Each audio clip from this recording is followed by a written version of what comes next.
Ayo sinau supaya tidak dungu.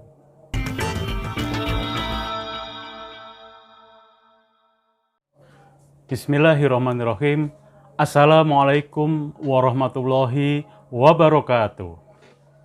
Kita masuk pada sesi keempat, yaitu akan kita bahas mengenai analisa rasio, yaitu analisa menggunakan rasio atau menggunakan rumus-rumus rasio.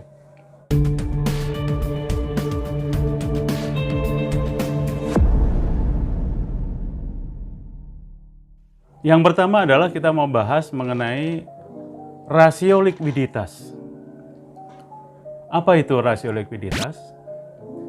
Yaitu suatu analisis dari laporan keuangan untuk mengetahui tingkat likuiditas. Ya, liquid itu artinya lancar.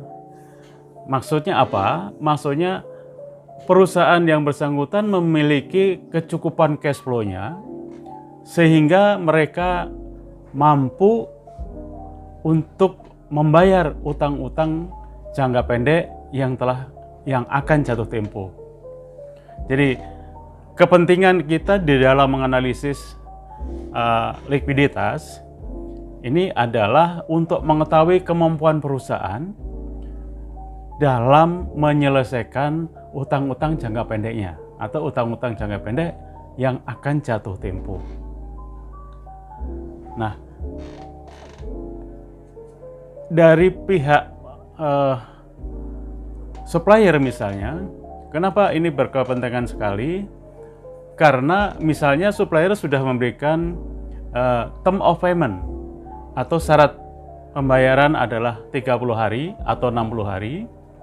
Tapi ketika melihat kita lihat laporan keuangan mereka, ternyata likuiditas mereka rendah. Ini akan menjadi satu pemikiran, apakah kita akan berikan penjualan secara kredit atau tidak. Karena jangan-jangan ketika nanti kita berikan tempo 60 hari, pada saatnya jatuh tempo dia tidak mampu untuk membayar utang-utang tersebut. Nah, ini pentingnya dalam analisa likuiditas. Ya, nanti bisa dilihat nanti di tag belakang materinya, yaitu rumusnya apa sih yang digunakan dalam membuat analisa likuiditas. Satu contoh misalnya kita mau mengukur current rasio lancar. Itu adalah rumusnya adalah hutang aktiva lancar dibagi dengan hutang lancar. Ya. Nah, misalnya kita sudah bagi nih antara hutang aktiva lancar dibagi dengan hutang lancar, ketemunya adalah 2 atau 2% misalnya. Jadi artinya apa? Kalau rasio lancar itu 2, maksudnya adalah setiap Rp1 hutang itu dijamin dengan aset lancar Rp2. Jadi artinya ketika nanti ada hutang jatuh tempo yang akan masuk, Rp1 itu dijamin dengan Rp2. Atau dalam kondisi kepepet misalnya, aset lancar itu bisa dijadikan uang itu dalam 2:1, yaitu Rp2 aktiva lancar untuk menjamin Rp1 hutang. Maksudnya begitu. Itu tadi adalah mengenai rasio likuiditas. Nah, berapa kira-kira yang ideal misalnya hutang itu dijamin dengan aktiva lancar? Rata-rata industri, rata-rata perusahaan lain itu minimal adalah 2:1, yaitu maksudnya apa? Rp1 hutang dijamin dengan Rp2 aset lancar. Tapi kalau lebih besar dari itu berarti lebih liquid atau lebih baik. Sehingga keraguan dari pihak vendor, keraguan dari pihak supplier untuk memberikan kredit itu akan teratasi. Yang paling tidak memiliki keyakinan yang cukup bahwa perusahaan tersebut mampu untuk membayar hutangnya. Itu adalah rasio likuiditas. Kemudian yang kedua adalah rasio profitabilitas, atau nama lainnya adalah rasio rentabilitas. Ini kira-kira apa nih rasio ini? Rasio profitabilitas adalah untuk mengukur kemampuan perusahaan di dalam menciptakan laba atau di dalam meraih keuntungan. Ingat bahwa tujuan didirikan perusahaan adalah memaksimalkan keuntungan. Nah, ini kita ukur.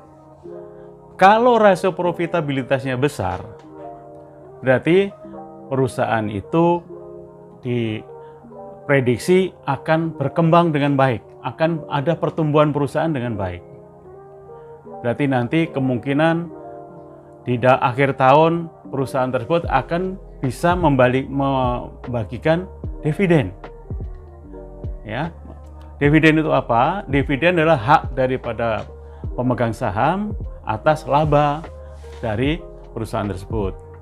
Biasanya suatu perusahaan misalnya pada akhir tahun mereka memperoleh keuntungan 100 juta katakan, itu tidak semuanya dibagi dalam bentuk dividen.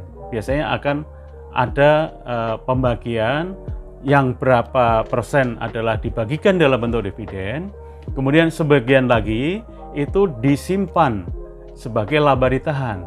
Gunanya untuk apa? Adalah untuk dana cadangan ketika nanti punya plan, punya rencana untuk meningkatkan penjualan.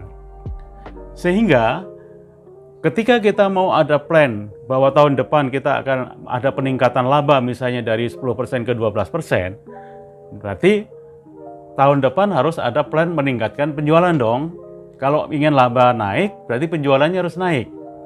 Nah, kalau penjualannya pengen naik, berarti pembelian bahan atau pembelian barang dagangan harus juga naik. Nah, dana inilah yang nanti dianggarkan atau dibudgetkan untuk membeli barang dagangan supaya penjualan akan meningkat. Nah, di dalam teori manajemen keuangan itu memang bisa saja kebutuhan dana itu dicukupin dengan utang atau pinjaman. Tapi sebaiknya memang dana yang paling baik untuk diinvestasikan untuk mengejar penjualan tadi adalah dana yang dimiliki oleh perusahaan itu sendiri. Kenapa? Karena tidak kena yang namanya cost of capital. Jadi tidak akan ada beban biaya bunga karena adalah uang dari perusahaan itu sendiri. Memang ada beberapa klasifikasi kapan kita harus meminjam, kapan kita menggunakan modal sendiri. Itu di teori manajemen keuangan memang ada beberapa cara, ya. Ada beberapa cara, misalnya apakah kita menggunakan pinjaman dana dari bank dengan tingkat suku bunga efektif misalnya 10%. Itu alternatif yang pertama. Atau kita menggunakan laba kita yang ditahan. Itu artinya kita menggunakan aset kita sendiri sehingga kita bisa berhemat karena tidak kena biaya bunga. Nah, lantas apa? Pengaruhnya terhadap laporan keuangan tentu saja ada pengaruhnya. Ketika kita ada laba kotor misalnya sebelum dikurangi beban bunga, itu akan lebih besar ketika harus dikurangi dengan biaya bunga, sehingga profitnya akan naik. Nah, inilah salah satu cara perusahaan dalam meningkatkan keuntungan, yaitu tidak menggunakan dana pinjaman yang harus membayar beban bunga. Ingat, time value of money, berarti setiap pergerakan waktu itu uang itu akan diperhitungkan dengan yang namanya beban bunga. Tuh. Nah, sebaliknya kalau menggunakan modal sendiri kan kita tidak mengeluarkan biaya beban bunga sehingga labanya akan naik. Itu salah satu cara bagaimana kita efisien dan bisa meningkatkan keuntungan. Ya, ini analisa yang pertama, analisa rasio yang pertama. Kemudian analisa yang kedua, profitabilitas tadi ya, untuk meningkatkan untuk mengukur seberapa besar kemampuan perusahaan untuk meningkatkan laba. Jadi kita bisa compare misalnya laba tahun lalu katakanlah ada 1 miliar laba bersih. Nah, tahun sekarang labanya ada 1,5 miliar, berarti ada peningkatan keuntungan. Ini yang dimaksud dengan rasio profitabilitas atau rasio rentabilitas. Rentabilitas, rent bunga, profit itu sama, nama lainnya sama. Jadi ketika investor ingin melihat apakah saya layak untuk tanam uang saya pada perusahaan PT ABC katakan, itu kita lihat yaitu dari salah satunya adalah dengan melihat grow atau pertumbuhan dari keuntungan. Sehingga ketika tahun lalu misalnya pembagian per lembar sahamnya dividennya dapat Rp200, tahun ini bisa dapat Rp300. Itu namanya berkembang atau tumbuh. Nah, perusahaan yang seperti inilah yang disukai oleh para investor. Karena mereka memiliki keyakinan bahwa laba tahun ini akan terjadi lagi pada tahun berikutnya, ya, atau dalam pergerakan laba yang langsam atau progresif tapi tidak terlalu ekstrim. Katakan kemarin labanya 10%, laba bersih 10%, kemudian nanti naik lagi 15%, kemudian naik lagi 17%. Itu adalah informasi laba atau laba yang diingini atau diminati oleh para investor. Karena apa? Kalau labanya itu naik turun, itu menandakan bahwa laba itu tidak persisten atau laba itu tidak berkualitas. Ya, tapi kalau labanya langsam, progresif trennya naik, itulah laba yang paling disukai oleh para investor. Nah, di sini fungsi dari analisa profitabilitas untuk melihat kecenderungan seperti itu. Jadi rekan-rekan dan kaum milenial semuanya yang melihat video saya, kita tidak terpaku pada angka-angka yang kita tidak tahu maksudnya, bahwa laporan keuangan itu memang disusun sedemikian rupa yang menggunakan standar dan dasar-dasar dan kebijakan akuntansi yang berlaku untuk memberikan informasi, ya, ini memberikan informasi yang benar, qualified, kemudian bisa diukur dan jauh dari bias. Kemudian rasio yang berikutnya adalah rasio aktivitas. Rasio aktivitas itu apa? Yaitu rasio untuk mengukur atau untuk menguji tingkat efektivitas atau efisiensi daripada penggunaan aset yang dimiliki oleh perusahaan. Ya. Jadi harta di dalam dunia bisnis itu semuanya akan bergerak aktivitas untuk menciptakan laba. Satu contoh misalnya, kita harus mempertimbangkan berapa kontribusi gedung ini terhadap perolehan laba. Jadi manajemen aset kita perbandingkan misalnya kalau gedung ini saya sewakan, itu saya nggak usah bekerja, dalam 1 tahun saya dapat 100 juta. Lantas kita lihat dalam laporan keuangan kontribusi dari rasio aktivitas ini berapa persen. Taruhlah kalau kita sewakan tadi 100 juta itu kurang lebih 5%. Ya, 5% dari aset yang kita miliki. Nah, ketika aktivitas kita menunjukkan bahwa sumbangan terhadap laba atas penggunaan gedung tadi adalah 8%, berarti lebih baik dong. Berarti inilah dikatakan bahwa penggunaan aset-aset perusahaan secara efektif dan efisien. Sehingga dia mampu menyumbangkan laba 8%. Ini mungkin agak rumit teman-teman semuanya, tapi pada saatnya nanti kita bisa memahami dengan cara bagaimana? Ya belajar terus, belajar lagi ya. Mungkin dari sumber sana, sumber sini, sehingga pada suatu ketika akan memahami apa sih sebenarnya angka-angka yang dimaksud dengan ini. Nah, sebagai seorang manajer atau sebagai seorang investor, hal inilah yang sebelum mereka melakukan sesuatu, apakah itu investasi, apakah itu membeli saham, apakah itu memberikan pinjaman, sebelum mengambil keputusan itu, langkah yang diambil tentu saja adalah menganalisa dari laporan keuangan perusahaan yang bersangkutan. Rasio solvabilitas. Rasio ini adalah mengukur berapa hutang yang kita punya dibandingkan dengan modal atau equity. Nah, hal ini penting karena dalam ketentuan Undang-Undang Perpajakan itu diatur bahwa rasio antara hutang terhadap modal itu maksimal adalah 4:1. Artinya utangnya 4 kali total modal. Jadi kalau modal perusahaannya ada 5 miliar, berarti utangnya maksimal adalah 20 miliar. Lantas bagaimana kalau utang mereka rasionya lebih dari 4:1? Secara ketentuan Undang-Undang Perpajakan, ketika rasionya di atas 4:1, bunga atas pinjaman tersebut tidak bisa diakui sebagai biaya atau non-deductible expense. Jadi tidak bisa diakui sebagai biaya menurut laporan fiskal, ya, sehingga harus dikoreksi positif. Nah, ini penting sehingga komposisi antara utang dan modal itu tidak boleh melebihi rasio 4:1. Nah, lantas apa sih sebenarnya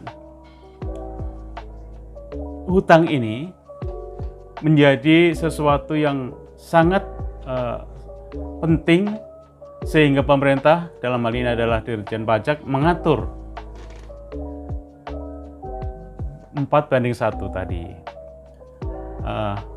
Secara konsep bahwa sebuah perusahaan itu harus memiliki modal yang cukup, dalam artian untuk operasional perusahaan harus memiliki setidaknya adalah modal dasar, ya, bukan berarti semua modalnya harus diperoleh dari pinjaman.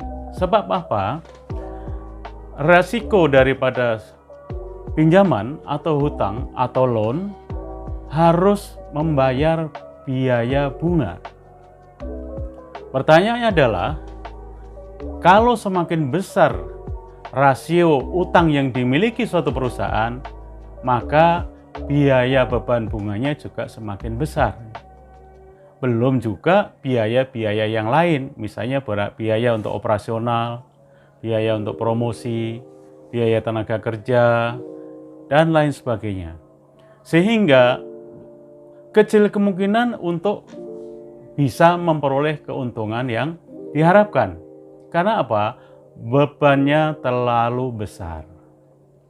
Inilah barangkali konsep yang mendasari kenapa rasio solvabilitas itu penting, karena untuk melihat perusahaan tersebut berapa sih porsi utangnya, berapa sih porsi modal yang dimiliki mereka sendiri, sehingga kita memiliki satu kesimpulan apakah kita layak untuk investasi pada perusahaan tersebut atau tidak. Ini barangkali yang menjadi konsep daripada rasio solvabilitas. Kemudian rasio pasar. Nah, rasio pasar ini adalah untuk mengukur tingkat EPS atau earning per share itu atau laba per lembar saham. Misalnya perusahaan memiliki modal saham dibagi dalam 1000 lembar saham. Kemudian perusahaan pada tahun yang bersangkutan memiliki laba bersih setelah pajak. Ya, ini pajak ini penting karena mau tak mau laba bersih itu harus dikurangi dengan pajak yang menjadi kewajiban kita terhadap negara. Untuk tahun 2020 itu mulai tarifnya adalah 22% dari total laba bersih. Tapi untuk tahun sebelumnya itu 2019-18 itu masih 25%. Jadi ada penurunan tarif. Nah, laba bersih tadi, misalnya kita punya laba bersihnya adalah 500 juta. Nah, EPS atau earning per share-nya adalah berarti 500 juta dibagi 1000 lembar. Jadi ada berapa? Ada 50 berapa? 50.000 ya. Tolong dihitung sendiri ya. Jadi 500 juta dibagi 1000. Berarti berapa? 500.000 per lembar saham.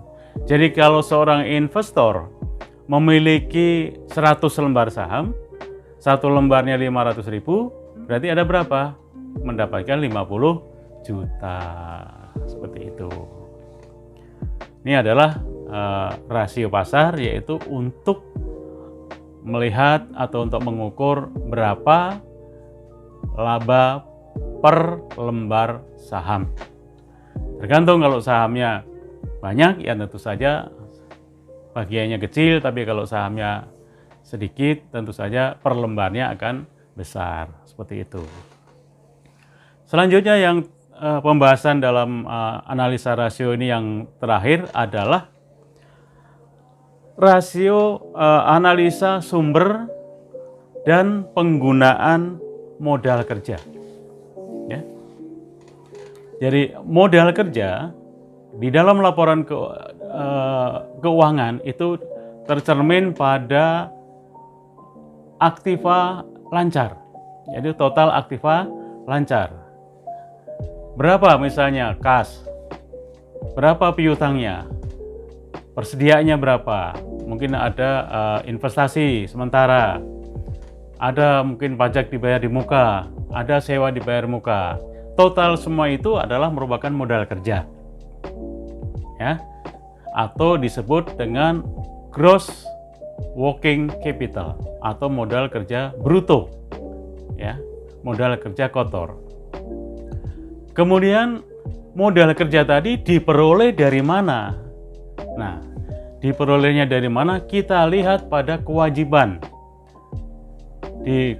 Di dalam posisi laporan keuangan kita, kamu lihat pada kolom kewajiban di sebelah kanan. Anda lihat misalnya ada utang usaha, misalnya 100 juta. Kemudian ada lagi utang pajak, misalnya 50 juta. Kemudian utang surat berharga, misalnya. Ada lagi utang bank jangka pendek yang waktunya hanya 1 tahun. Nah, itu adalah merupakan sumber dari modal kerja tadi. Sumbernya Anda lihat dari kewajiban lancar, dan modal kerjanya ada di neraca sebelah kiri, yaitu di total aktiva lancar. Ini merupakan modal kerja kotor atau modal kerja bruto. Nah, sekarang kalau untuk mengetahui berapa sih sebenarnya modal yang dimiliki oleh perusahaan, yang benar-benar yang dimiliki, itu kita bisa lihat dari neraca sebelah kiri di total aktiva lancar dikurangi dengan utang lancar. Misalnya di total aktiva lancarnya sejumlah 1 miliar. Nah, di kewajiban lancarnya ada 750 juta. Maka modal yang dimiliki bersih yang dari sumbernya sendiri adalah berarti 1 miliar dikurangi dengan 750 juta adalah 250 juta. Nah, 250 juta ini dari mana? Kemungkinan dari setoran saham dari para pendiri, para pemilik. Atau kalau sudah berjalan itu mungkin sebagian dari laba yang ditahan. Jadi sahabat semuanya, perlu diketahui bahwa seperti yang tadi saya jelaskan di depan, bahwa angka-angka di dalam laporan keuangan, baik itu neraca, baik itu laporan laba rugi, baik itu perubahan modal, baik itu di laporan arus kas, itu adalah angka-angka yang menunjukkan harta, kewajiban, modal, aktivitas, penjualan, biaya, dan akhirnya laba.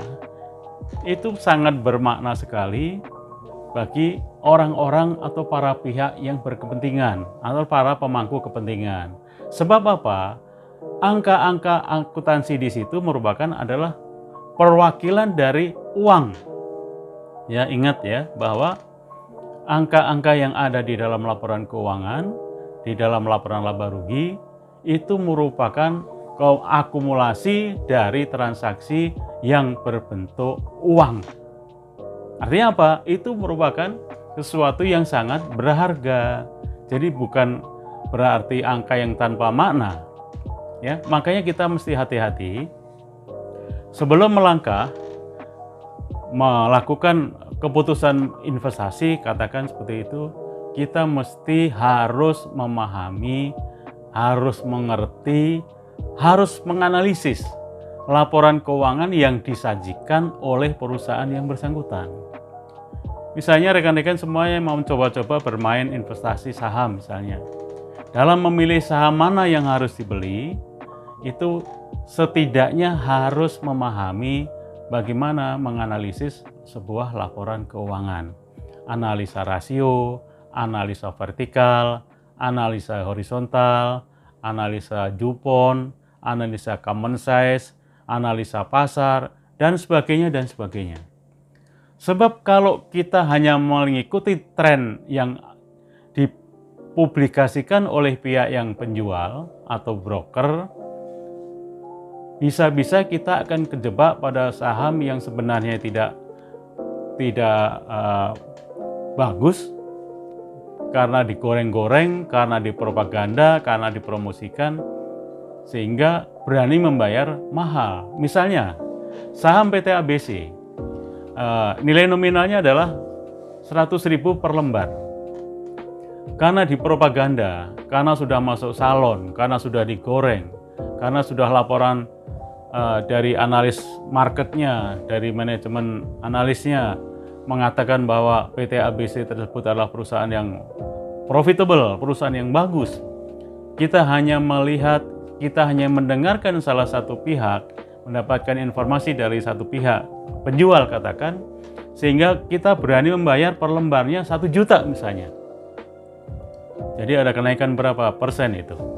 Nah, pada saatnya kita mengikuti perkembangan dari bulan ke bulan, dari tahun, ternyata saham di tingkat harga sahamnya katakanlah hanya 150.000. Ini yang terjadi. Kita akan menderita kerugian yang sangat besar. Boro-boro profit gain ya. Boro-boro kita mendapatkan selisih harga yang bagus. Apalagi dividen. Ini akan menjadi masalah yang sangat besar ketika kita mengabaikan teori-teori ataupun konsep-konsep yang tadi saya jelaskan dalam analisa laporan keuangan tersebut. Ini apa penting? Ini penting sekali karena sebelum mengambil keputusan, karena sebelum kita melangkah, kita mesti harus tahu persis bagaimana situasi dan kondisi keuangan dan trennya, dan kira-kira keuntungan masa depan ataupun perkembangan nilai perusahaan masa depan, kita bisa prediksi melalui analisa laporan keuangan yang kita analisa tersebut. Jadi ini barangkali sekedar pemahaman. Jadi kita tidak boleh gerusa-gerusu dalam mengambil keputusan, apalagi yang menyangkut masalah uang dalam jumlah yang sangat besar. Kita tidak boleh percaya pada siapapun. Kita harus mulai percaya pada diri sendiri, syukur-syukur kita bisa menghitung sendiri. Karena yang namanya bisnis itu pasti punya kepentingan. Ada yang harga sahamnya hanya 5.000, tapi dia bilang harganya bisa sampai 1.000. Ini adalah sebuah kesalahan ketika kita mengabaikan yang namanya analisa terhadap laporan keuangan. Barangkali sampai di sini dulu. Jangan lupa video ini akan saya buat berseri atau berurutan, dan saya mohon rekan-rekan kalau ada pertanyaan atau sesuatu yang kurang jelas atau sumbernya minta dari mana, nanti insya Allah dalam video itu akan saya tag ini materi yang saya bahas ini. Dan jangan lupa ikutin terus supaya nyambung teman-teman. Lebih dan kurang mohon maaf. Assalamualaikum warahmatullahi wabarakatuh.